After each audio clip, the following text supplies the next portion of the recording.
আপনারা গণভোটের পক্ষে হ্যাঁ হ্যাঁ মানে গণভোটে হ্যাঁ পক্ষে যদি ভোট দেন তাহলে আপনারা কি কি পাবেন বা কি হবে সেটা আপনারা এই যে ডক্টর ইউনূস স্যারের কাছ থেকে জানতে পারবেন। এই যে কথাগুলো শুনলে বুঝতে পারবেন যে হ্যাঁ মানে কি, গণভোটে হ্যাঁ মানে কি আর না মানে কি। কথাগুলো শুনেন তারপরে বুঝতে পারবেন। আগামী 12ই ফেব্রুয়ারি জাতীয় সংসদ নির্বাচনের দিনেই অনুষ্ঠিত হবে গণভোট। গণভোটে আপনি হ্যাঁ ভোট দিলে বৈষম্য, শোষণ আর নিপীড়ন থেকে মুক্ত হবে বাংলাদেশ। গণভোটে হ্যাঁ ভোট মানে তত্ত্বাবধায়ক সরকার ও নির্বাচন কমিশন গঠনে সরকার ও বিরোধী দল একসঙ্গে কাজ করবে। সরকার ইচ্ছামতো সংবিধান পরিবর্তন করতে পারবে না।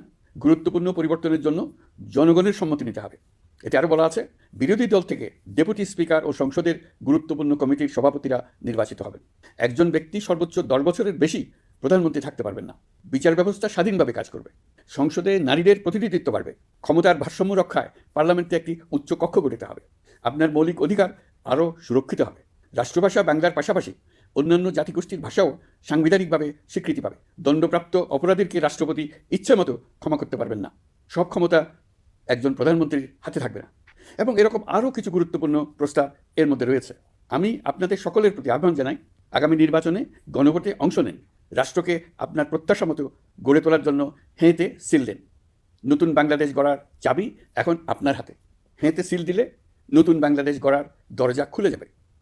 হেঁতে আপনি নিজে সিল দেন, আপনার পরিচিত সবাইকে সিল দিতে উদ্বুদ্ধ করুন এবং তাদেরকে ভোট কেন্দ্রে নিয়ে আসুন।